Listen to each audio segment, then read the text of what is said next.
Саламатсыздарбы, урматтуу коноктор, куш келипсиздер. Сиздер мынакей азыр Кыргыз улуттук Манас-Ордо комплексинде аймагында туруп атасыздар. Сиздер те алыстан ат арытып, үмүтүңүздөргө үмүт, тилегиңиздерге тилек кошуп алууга беленденип турсаңыздар, анда биз сиздерге Кыргыз улуттук Манас-Ордо комплексинин кызматкерлери ак дилден кызмат өтүп, ушул улуу конушубуз тууралуу баяндамабызды баштайбыз.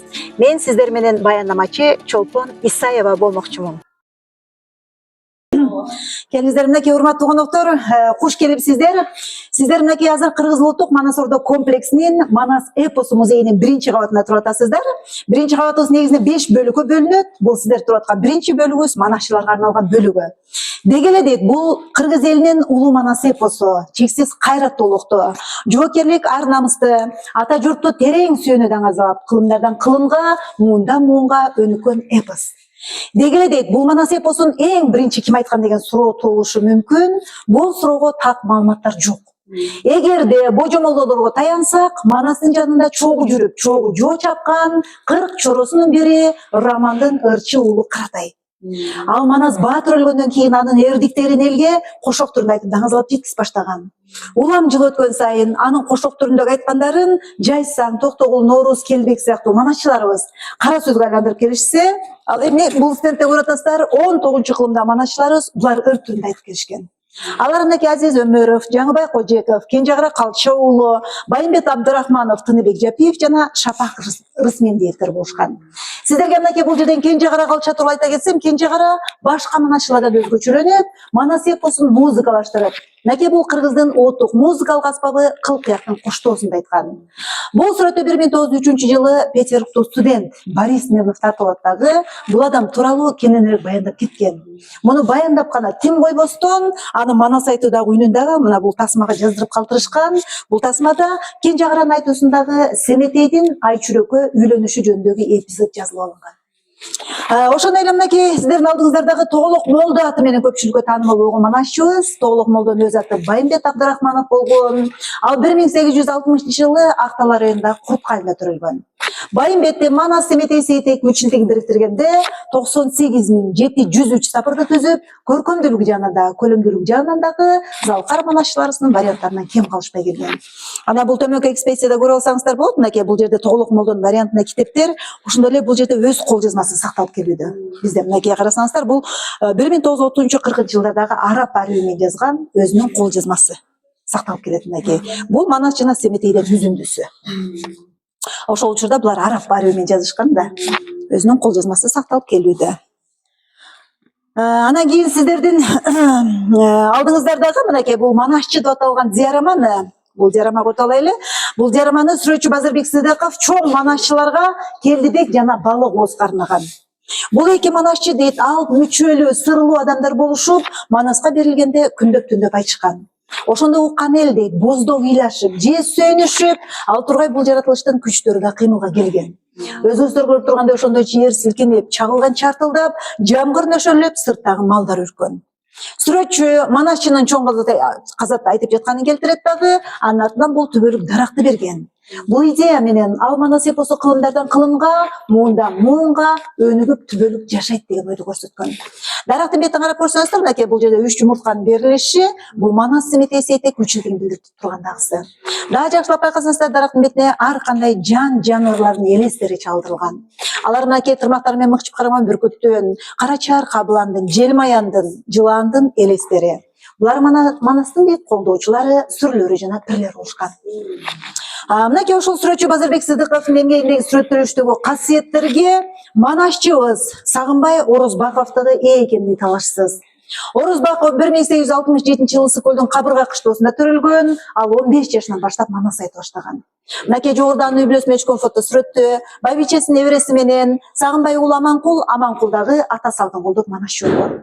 Ал эми төмөндө болсо көрүп атасыздар, анын коюлган жайынын күмбөзү бул Кочкор өрөөнүндө. Кочкордо коюлган, өзүнүн сөөгү коюлган жер. Ал эми төмөнкү экспозицияда Сагынбай Орозбактын варианты боюнча Манас Семетей Сейтек китептери. Мына бул экспозицияда анын колдонуп келген буюмдары бизде сакталып келүүдө. Жогоруда кийизден жазылган жайдамасы, чайнеги жана тулгасы Орозбаковго таандык. Өздүк буюмдары сакталып келүүдө. Бул жакка өтүп алыңыздар. Мынакей бул стенд болсо 1884-жылы Актала районунда Курткай айылында төрөлгөн Композитор Қалай Молдобасановтың атасы Молдобасан Мұсылманқұлов. Молдобасан Мұсылманқұлов мынакей бұл манас айту менен бирге элдик лирикаларды аткарган чебер комуш катары таанылган адам болгон. Жогорудан Мурат Алкүрөңкеев менен түшкөн фото сүрөттө, мында болсо элдик чыгармаларды топтоочу Абдыкалык Чурубаев менен түшкөн сүрөттө, мында болсо мынакей кыргыз эстринин эл артисттери менен. Бул жерде Муса Баятов, Жумамедин Шералиев, Фудул Шаршен Термечиков, Алкул Үсөнбаевтар менен түшкөн фото сүрөттөрү. Эстринин эл артисттери менен. Кийинки стендте болсо 20-чы кылымдын гомерти алган Саякбай Каралаевди жакшы билесиздер. Саякбай Каралаев мынакей мынтип манас айтып жатканда дейт, бул шаңкылдаган үн менен ырдап, баатырлардын ача-кырыктарын, кылычтардын шаңгыраганын мынтип тынымсыз кыймыл аракеттер менен туура отуруп, мындай дал болгон угуучуларга поэтикалык, жандуу картина элестетип алган. Саякбай Каралаев бир гана манас айтып келбестен, ал бир нече китептердин автору, мынакей төмөнкү экспозицияда анын жазган китептери эстен кетпейт, эр төштүк, Каныкейин Тайтордун чабышы китептери. Мында болсо анын Кыргыз илимдер академиясында белгилүү окумуштар менен түшкөн фото сүрөттөрү, бул жерде Төлөгөн Сыдыкбеков менен, ошондой эле Темиркул Үмөталиев жана жогоруда Чыңгыз Айтматов менен жолугушкан учуру. Төмөнкү экспозицияда Саякбай Каралаевга мамлекет тарабынан берилген сыйлыктардын күбөлүктөрү, өздүк документтери сакталып келүүдө. Кийинки стендте болсо 19 кылымда зал карманашчыларыбыз кетет. Анакей бул стендте Ибраим Абдрахманов, Актан Тыныбеков, Мамбет Чукморов, ошондой эле Акмат Рысмедиев, Каба Атабеков, ошондой эле Уркаш Мамедалиев жана Асанкан Жуманалиевтер. Мынакей ушул улуу муундагы манашчыларыбыздын учугун улап келе жаткан, мынакей бул стендте бүгүнкү күндө республика белгилүү манашчыларыбызды жакшы билесиздер. Алар мынакей Таланталы Бакчиев, Байалиев Замир, Көчүрбаев Самат, Дөөлөт Сыдыков, Улан Исмаилов, Рыспай Исаков, Мамадалиев Камил болсо бүгүнкү күндө ушул биздин Манасордо комплексте башкы директор болуп эмгектенип келүүдө. Анан Уран Молдошев болсо ушул Манас эпосу музейинде улук илимий кызматкер жана Манас сабагынын назарчысы болуп эмгектенип келүүдө. Биздин кызматкерлерибиз. Анан бул стендте болсо аял затынан да чыккан Семетейчи Сейдина Молдоке кызы өткөн, Семетейчи апабыз жалаң Семетей эпосун гана айтып келген. Бизде экспозицияда мынакей анын көйнөгү жолугу сакталып келүүдө. Семетей айткандыктан Семетейчи Сейдине атка атыккан. Анан өзгөчөлөнгөн манашчыларыбыздын бири деп Жусуп Мамайды жакшы билесиздер. Жусуп Мамай мынакей Кытай Республикасы Акчиоданын Меркечи айылында төрөлгөн. Биздин залкар манашчыларыбыз мынакей Сагынбай Саякбайлар Манас дастанды 3 муунга чейин бөлүп айтса, бул 8-чи муунга чейин бөлүп айткан манашчыбыз болгон. Ал айткан Манас Семетей Сейти, Кененим Сейитим Асылбача Бекбача Сомбулек Чигитей айткан манашчыбыз. Анын мынакей аркыл жашоосундагы фото сүрөттөрү чагылдырылган. Изилдөөчүлөрдү стендте 16-чы кылымдын башында жазылып алынган мажму тарыхтар жыйнагы. Жалпысынан бул эмгекте Манас эпосу жөнүндө сөз жок. Манас баатыр, анын калмактарга каршы күрөшү жана бул күрөштө кимдер ага жардам бергени жана башкалар жөнүндө жазылат. Демек дейт, бул Манас эпосто каарман катары берилбейт, бул тарыхта чыныгы жашап өткөн адам катары айтылат. Бул китептин эки көчүрмөсү эки жерде сакталып келет. Биринчиси Кыргыз илимдер академиясынын фондунда сакталса, экинчиси Санкт-Петербургда сакталып келүүдө. Ал эми төмөндө болсо көрүп атасыздар, ушул мажмуа тарыхтар жыйнагындагы барактардын орус тилине которулушу. Стендте казактын туңгуч илимпоздуу тарыхчы Чугун Валиханов. Чугун Валихановдагы 1957-58 жылдары Жети Сулук казактар жана Тянь-Шанда кыргыздар Россияга каратылган учурунда бул илимий экспедициянын курамында болот дагы Ысык көлгө келген учурунда дейт, буг урусунан чыккан манашчыдан Көкөтөй хандын өлүмү жана анын ашы деген бөлүмдү жазып алат дагы, аны орус тилине даярдаган.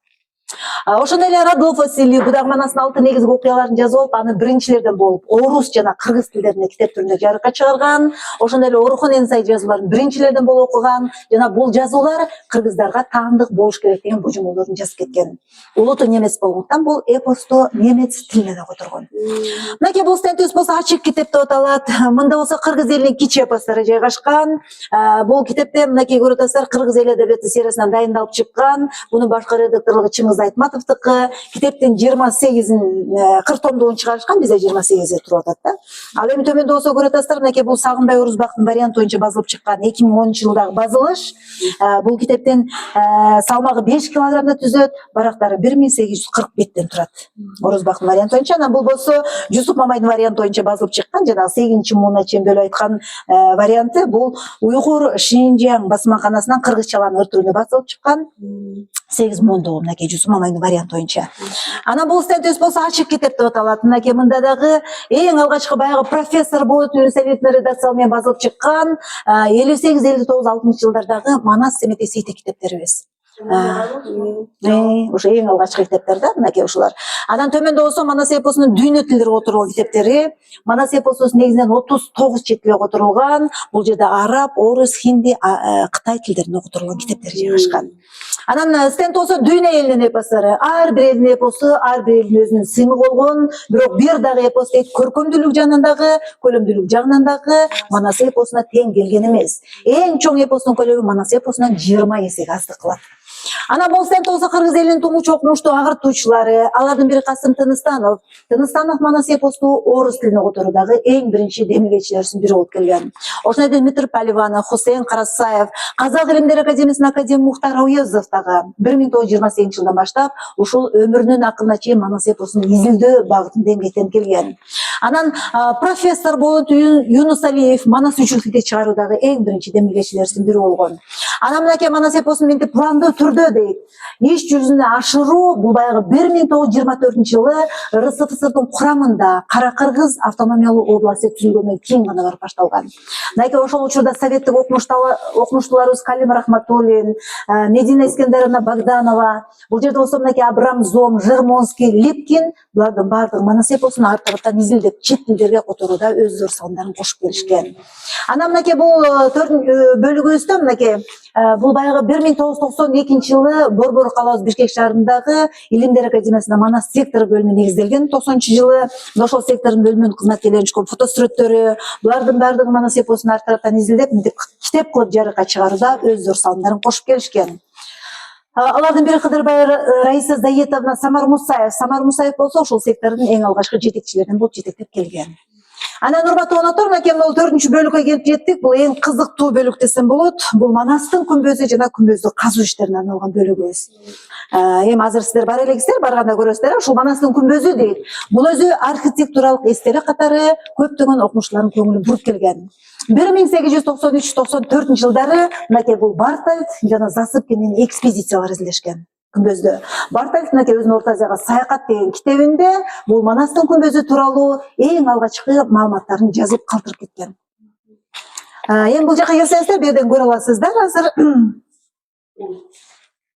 Мынакей карасаңыздар, күмбөздүн бул жерде эң алгачкы фото сүрөтү бул 1937-жылда көрүнүш болот. Ошондо карасаңыздар, күмбөздүн акыбалы ал учурда өтө ушундай жан кейтерлик акыбалда болгон. Анда үсө эч кандай мынтип баа чатыр менен корголгон эмес. Табигый жанга, сууга туруштук бере албай, бул үстүндө кирпичтердин баардыгын мынтип урап чыга баштаган болсо, ал эми алдын карасаңыздар, мынакей жарымысына чейин адамдардын колдору жеткен жерлерине чейин сындырып талаптанып алып кетип башташкан. Ырым катарында. Баа кыргыз эл ырымчык алып келгенде ырым катары алып кетип жиберген.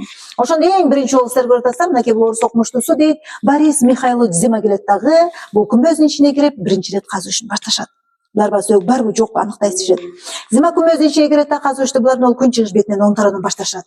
Оң тарабынан баштаганда казууда, бул жерге келсеңиздер, казууда күмбөздүн ичине кирип казууну баштаганда бир болжолдуу түрдө айтып атканда жана 3-4 метр тереңдикке жетишет булар. 3-4 метрден мынакей мындай табыт табышкан. Табытты көрүп атасыздар, бирок үстү ачылып, таланып тонолуп калгандыгы байкалып атат да. Сөөк жок, мынакей талаптан алып кетишкен сөөктүчү.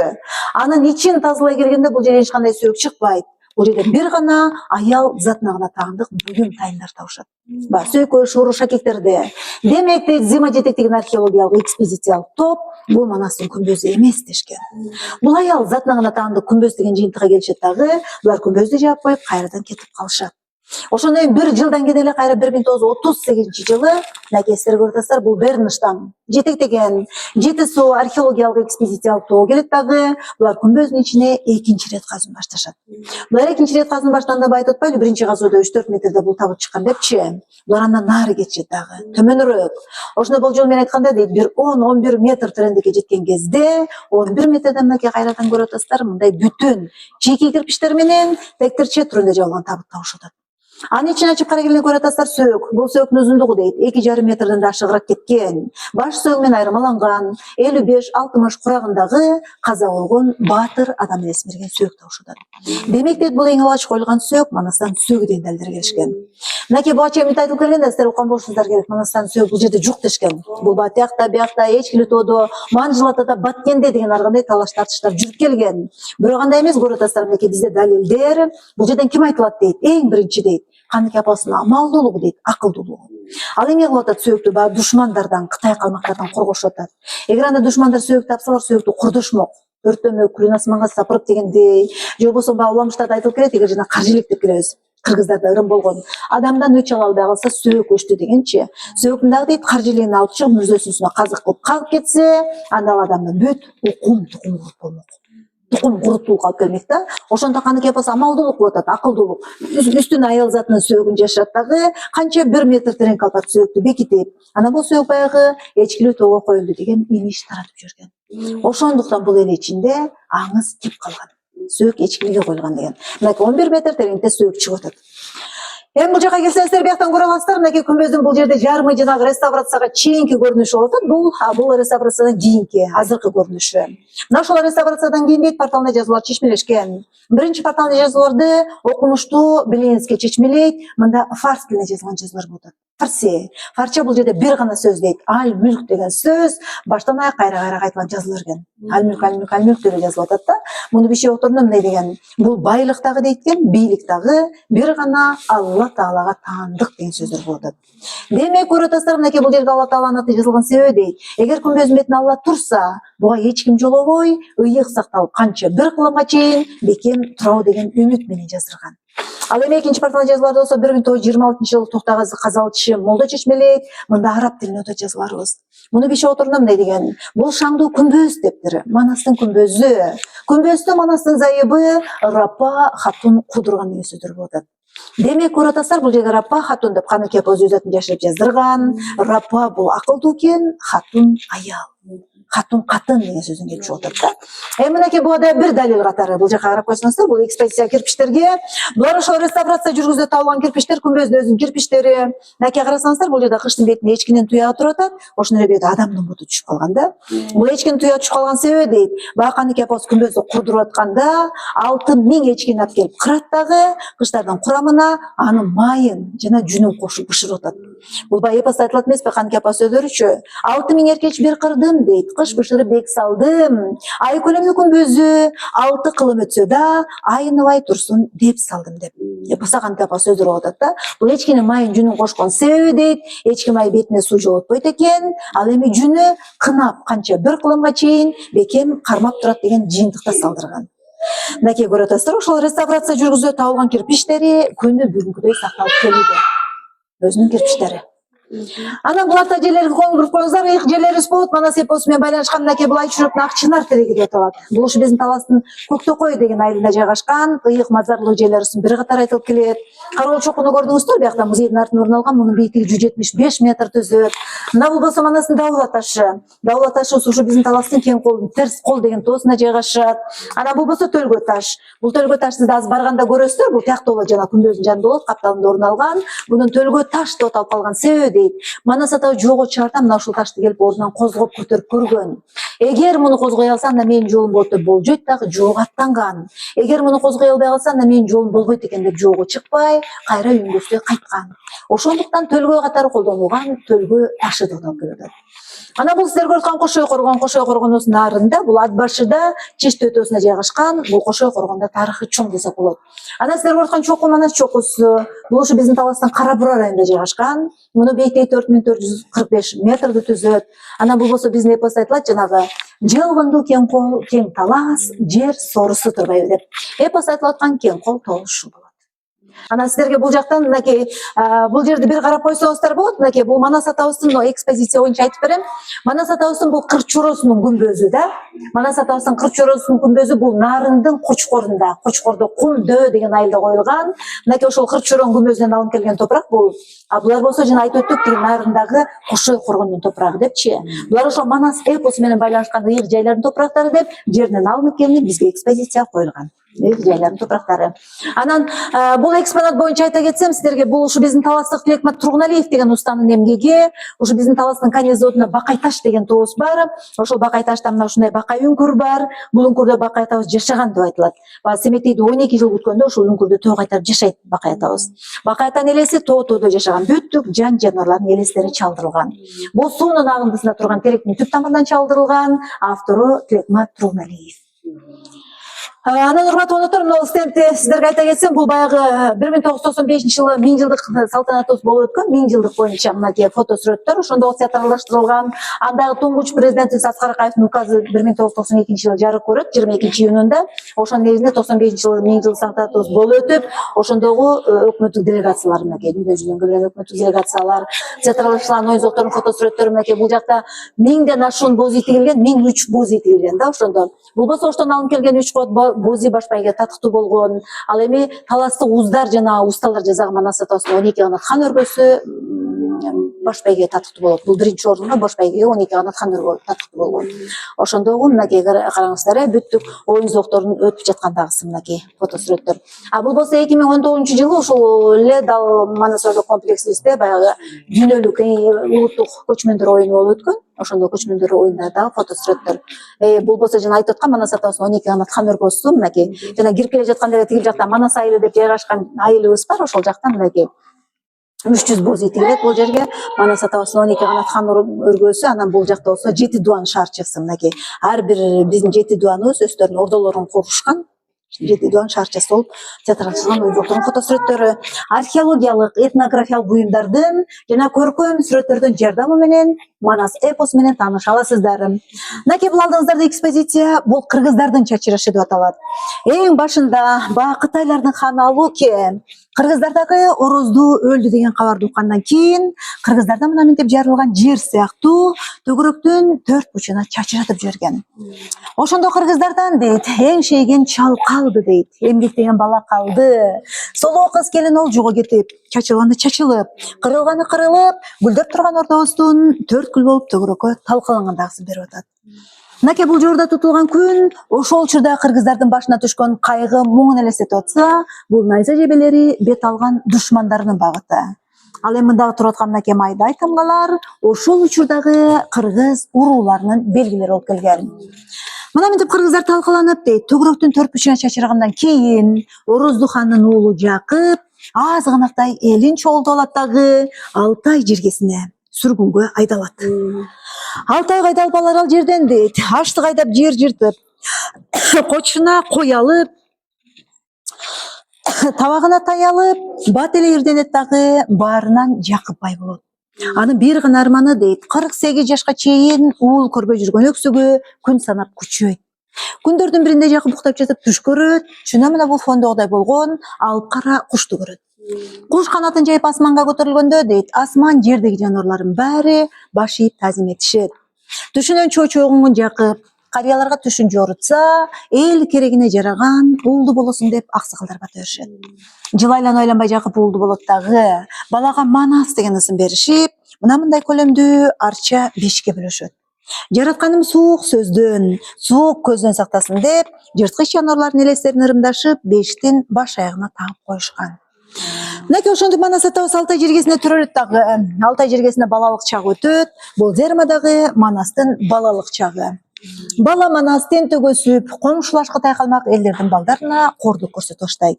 Мунун кабарын уккан Кытайдын хан Эсен кан өз тыңчыларына мынтип соодагерге эйтин кийгизет дагы Манасты кармап келүүгө жашыруун буйругун жөнөтөт. Кербен баш Алтайга келгенде дейт, Алтай тоонун боорунда, Аземи суунун боюнда ордо балдардын чүкөнүп жаткандарын көрүшөт. Кимиси Манас экенин билиш үчүн тийиштик кыламын дейт, мына бул кербен башы төөсү менен булардын ойноп жаткан ордо чимесин бузуп өтөт.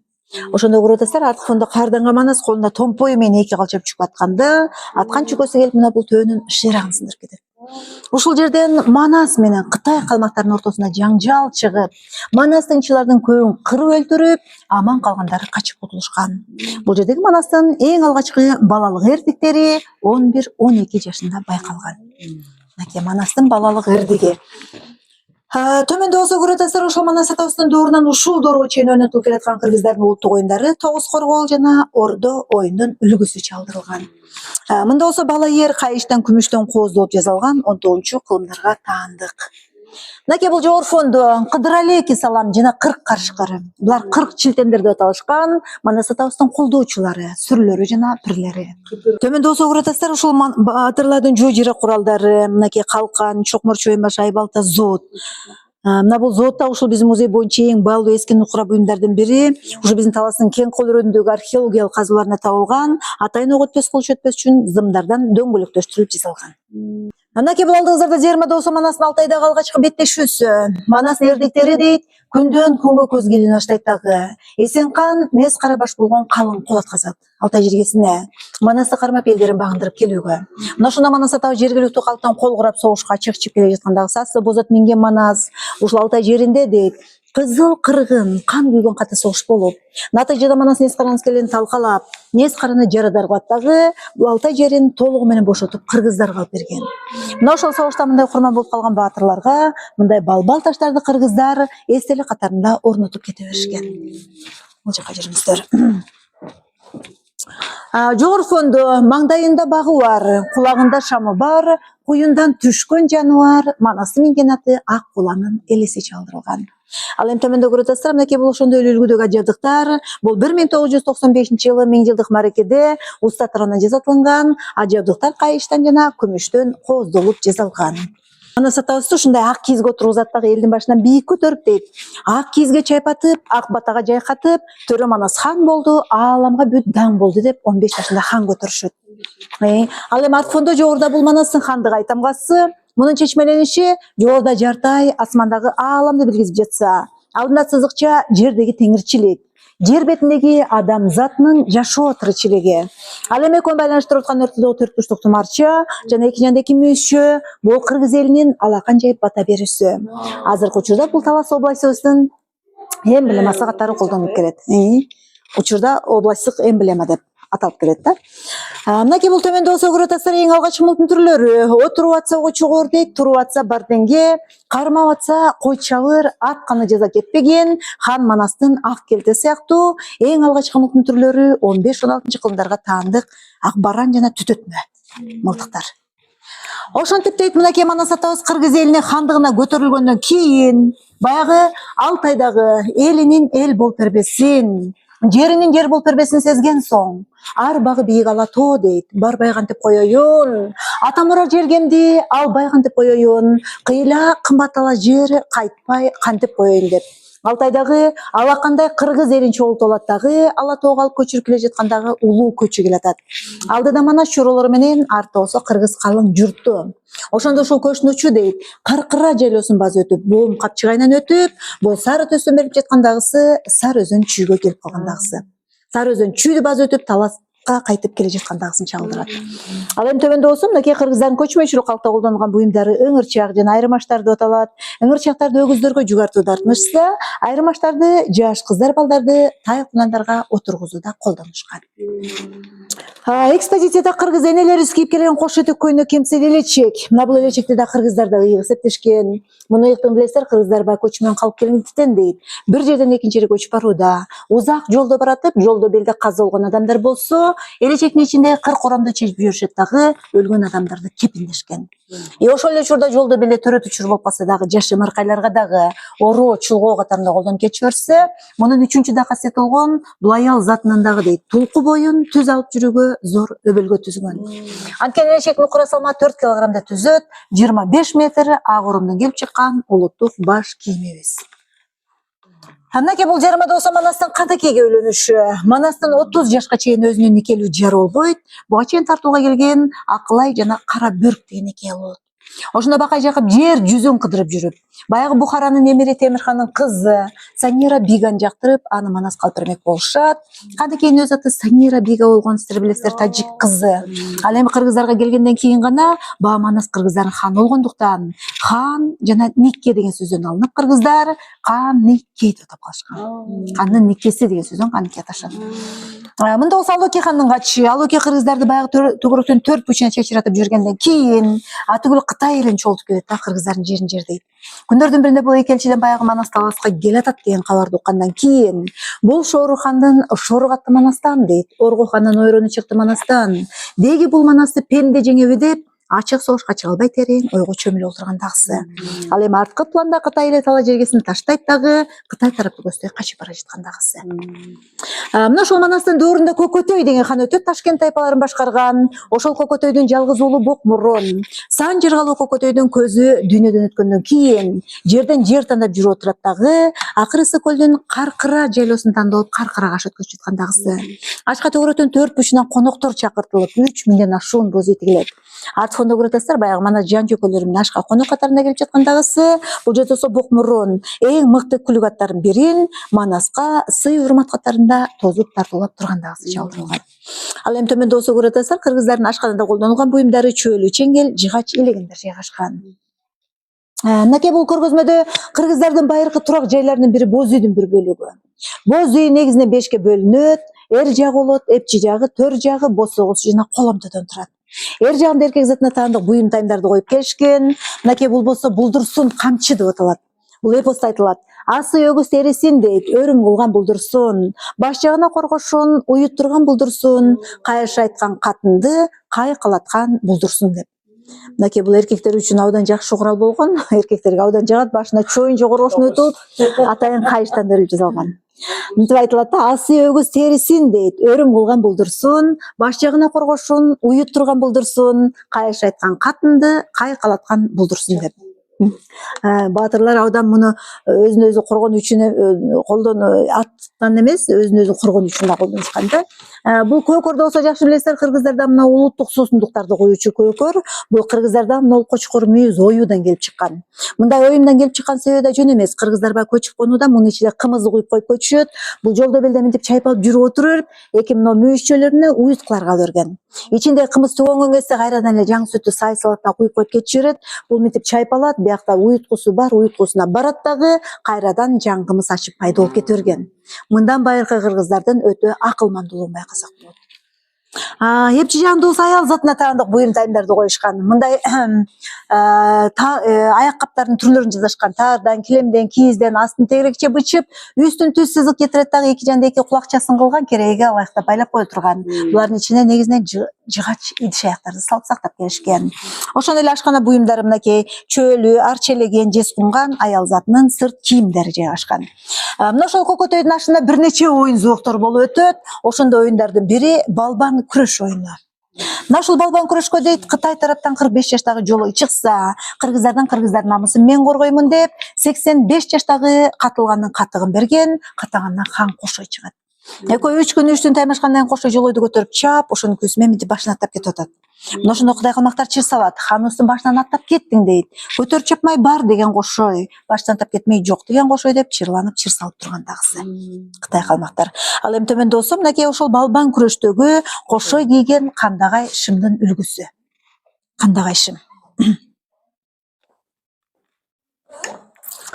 Мында барабан доолбас деп аталат. Муну жамандык жакшылыктарда жар салуу үчүн колдонушкан. Төбөнүн жобусун пилдин терисинен жасалган. Манас атау жого чыгарда 40 чороосун ушул доолбастын үнү аркылуу чакырган. Бул жоокерлердин эрдигине эрдик, кайратына кайрат кошуп, тайманбасыга үндөп турган. Мына ошол Көкөтөйдүн ашы чоң чатактын башы дегенде аштан кийин кыргыздардан 7 хан келет дагы Манаска элчи жиберип кат жиберишет. Кыйынсынбай жөн жүргүнүңдө тууганың менен тең жүргүн деп. Манас ошондо элчилерди сый урмат менен тосуп алат дагы, узатарында айтат. 40 күнү күтөмүн дейт. 40-чы күнү келип кошунума кошунун кошсун, оюма оюн кошсун деп Манас катуу буйругун деп жөнөтөт.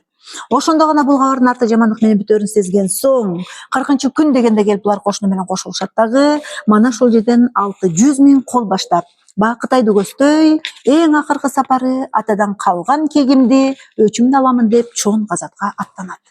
Бейжиңге, Кытайга. Мынакей бул жогору фондо көрүп атасыздар, кыргыздардын аркар мүйүз жаасы, найза жебелери менен.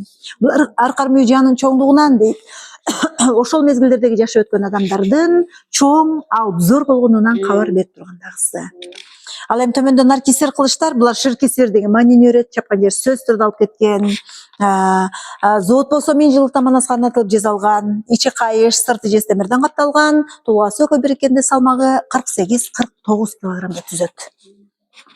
Ошондой эле мында да калкан кылыч, ошондой эле садак жебелери менен туруп атат. Бу дагы мергенчилердин дейт, белге курчанып, бекитип, оғдарларды салып алып жүрүүчү шаймандары. Мына ошондоп кыргыз кошуну дейт Кытай чебине келген жерде Манас Алмамбет менен сыракты чалгынга жөнөтөт. Бул чалгындын кабарын уккан Чубак Манаска келет да таарынат. Бак Кытайдан келген Алмамбет менден да жакын болду деп. Алмамбеттин артынан куупар болуп чыр салып тургандагысы. Ал эми артфондо Манас менен Бакай келет дагы. Бөлүнгөндө бөөрү жеп кетет дейт. Бөлүнүп кетти кыргыз деп. Бөтөнүлгө кеп кетет деп. Экөөнү ынтымакка чакырып кайрадан ынтымакташтырып тургандагысы чалдырылган. Мынакей бул экспозицияда көрөтөсүздөр зоот. Бул зоот да ушул биздин музей боюнча эң баалуу эски нукура буюмдардын бири. Бул да ушул биздин Таластын кең колдорундөгү археологиялык казуулардан табылган. Атайын өгөтпөс кул чөтпөс үчүн зындардан дөңгөлөктөшүлүп жасалган. Чокмор чоймар салмагы 10 сезон 20 килограммга чейин барат. Шалкыт менен түрлөрү айбалта булар кийинки эпостун мотивинде жасалгандар. Мынакей бул алдыңыздарда экспозиция Чет Бейжин деп аталат. 600 миң кол баштаган Манас ушул улуу Кытай сепилине келет дагы Коңурбайдын кошуну менен беттешет.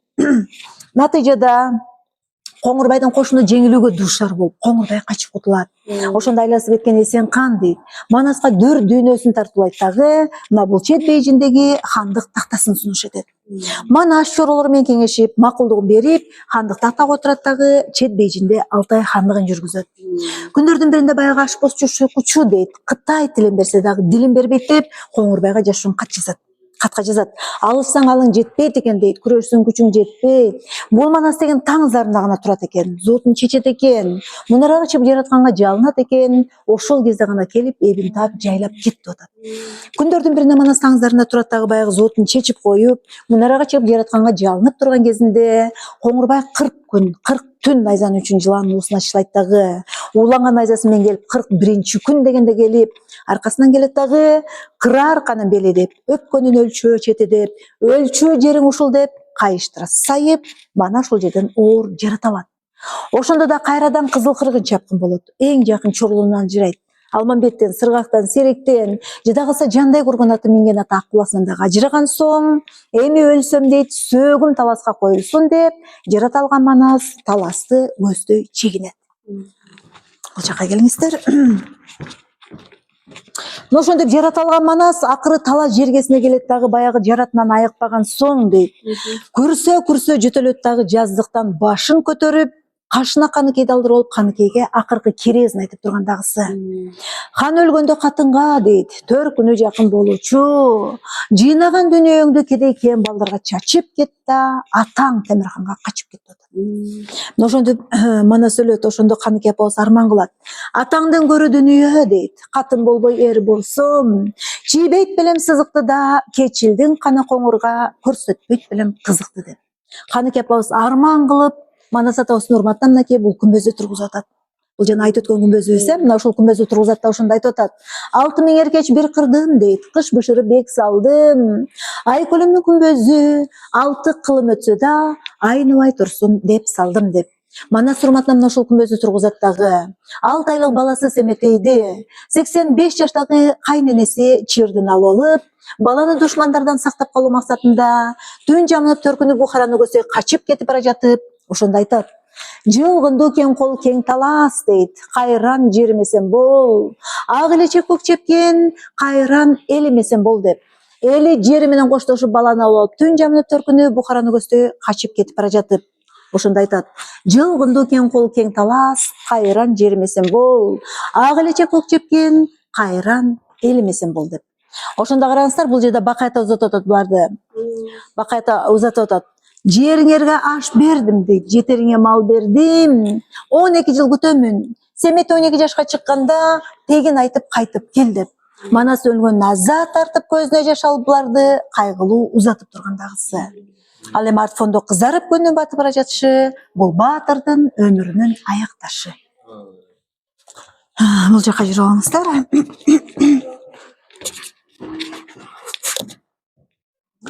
Мынакей бул сүрөттүн автору Жоомарт Кадыралиев ата мурасы деп аталат.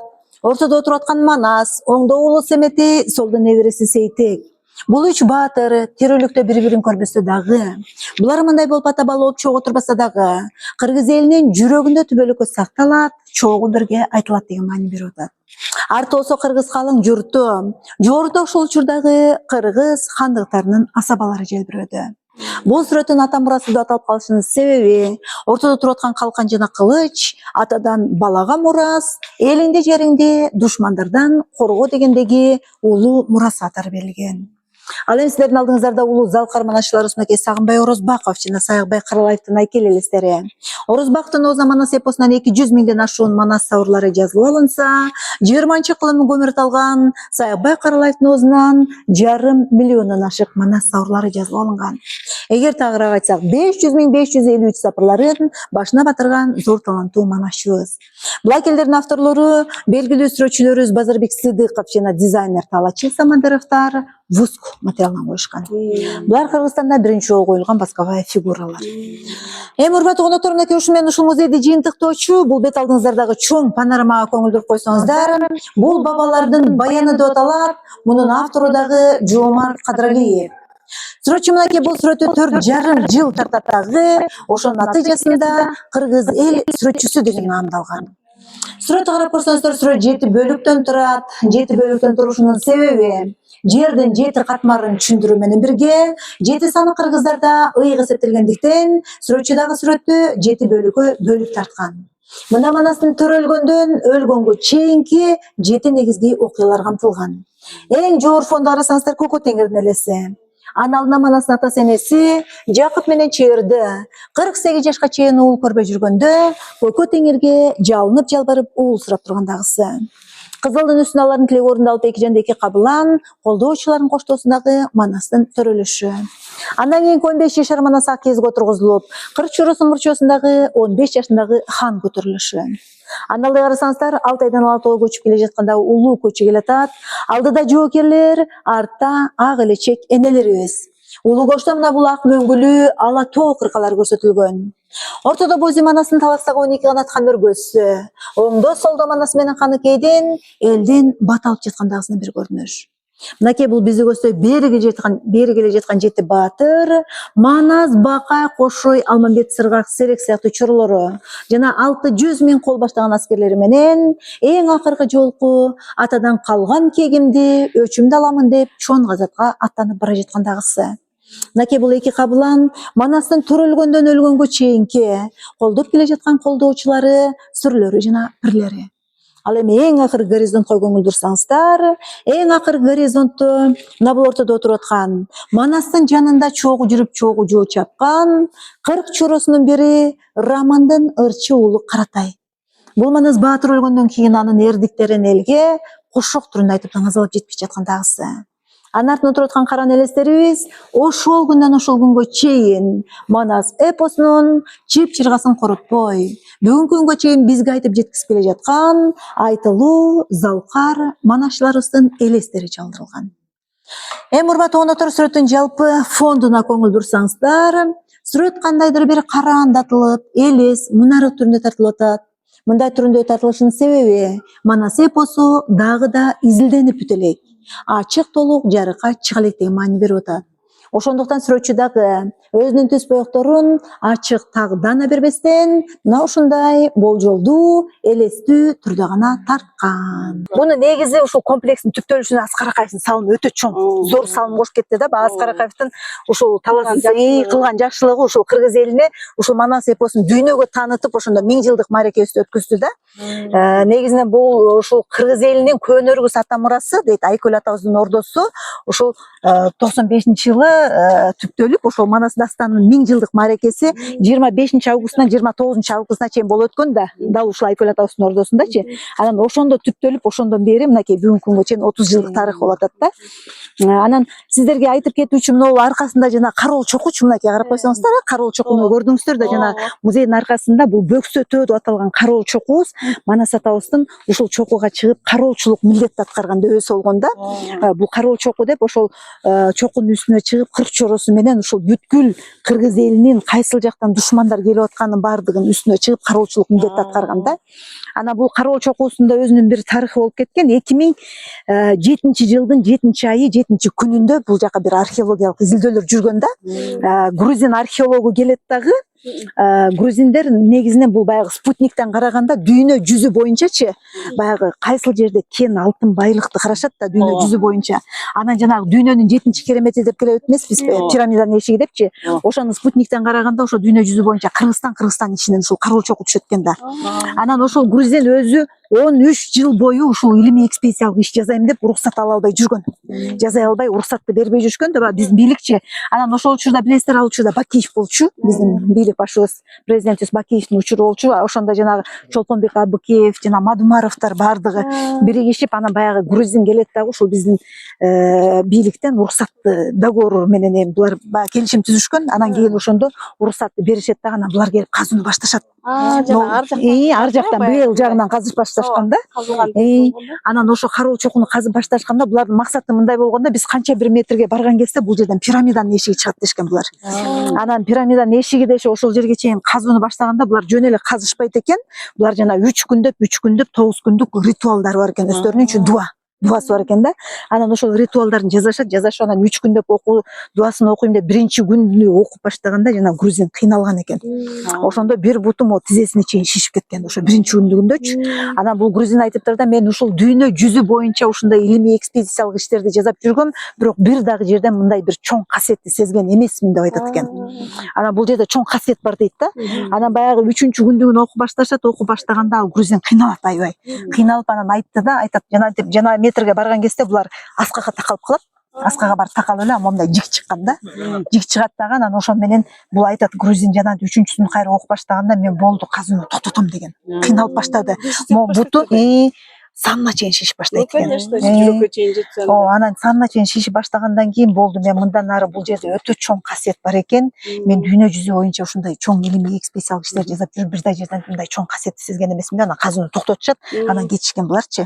Анан кийин ошо грузинди уктук, биз бул кийин эмеге барат экен, биздин Казакстанга, Жамбылга барышат, анан ал жерден Москвага учат экен. Москвага барганда ал жактан профессорлор да буга диагноз коюша албай койгон экен да. Анан ошондо айтыптыр да, бул чоң касиет бар экен, мен бекер ошол жерге илимий экспедициялык иш жүргүзгөн экем деп өкүнгөн экен. Анан ошондон бери бул Кароо чокусунда ушунчалык касиети, сыры белгилүү да, касиет дарыган жер Манас атабыз бекеринен ушул Кароо чоку деп кароочулук милдет аткарып, баягы жанагы өзүнүн дагы чет бейжинде Алтай хандыгын жүргүзгөндө да айтат эмеспи? Бир варианттарда айтылат да, Манас эпосунда көп манасчылардын варианттарында айтылып келет эмеспи? Канча бир ошондогу дүнүйө мүлктөрдү алып келип, мүмкүн ушул Кароо чокунда бир байлык бар деп айтылат. Анан ошол комплексибиз өзү түптөлгөнү мынакей жалпы аянтын айтып койсом сиздерге, бул жалпы комплекстин аяты 225 гектар жерди ээлейт. 225 гектар жердин 4 гектары Гүлзар бакка. Манасата Гүлзар багы деп арналат да, могул жерибизчи. Тиги жактан келе бере жатканда мынакей ушул асман менен жериңдин тирөөсүнөн бүткөндөй, айың менен күнүңдүн бир өзүнөн бүткөндөй, асты калың кара жер Манаска жердигинен түткөндөй деп мынакей Манас атабыздын айкели тиги жактан келе атканда көрүнөт. Мынакей Манас атабыздын айкели жерден 26 метр бийликтикте көтөрүлгөн. Манас атабыздын өзүнүн эстеликтин салмагы болсо 3 тоннага чамалайт деп айтылат. Ичи болсо бетон менен сырты жез темирден капталган да. Манас атабыздын айкели. Анан тегеретесинен мынакей 40 чору архитектуралык ансамбль, скульптуралык ансамбль деп аталат да. Мындай 45 фигурадан турган, бул жерде 45 фигура турат да. Манас атабыздын 40 чоросу жана тиги жерде Бакай атабыз, Каныкей апабыз, анан Баяман атабыз, Кошой атабыз кошулат да. Ошондо 45 фигурадан турган архитектуралык скульптуралык ансамбль дүйнөнүн бир дагы жеринен кездешпейт экен да. Мындай 45 фигурадан турган ансамбль жок экен. Бул скульптуралык архитектуралык ансамбльдин архитектору Асылбек Солтобаев, дизайнер болсо Талачи Самадыров.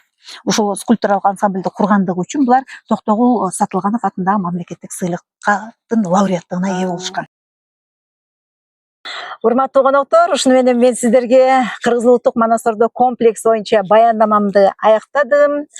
Сиздер менен баяндама жүргүзгөнүмө өтө кубанычтамын. Сиздерди касиеттүү жерибиздин касиети колдосун, зыяратыңыздар кабыл болсун. Кайрадан сиздер менен жүз көрүшкөнчө сак саламатта болуңуздар.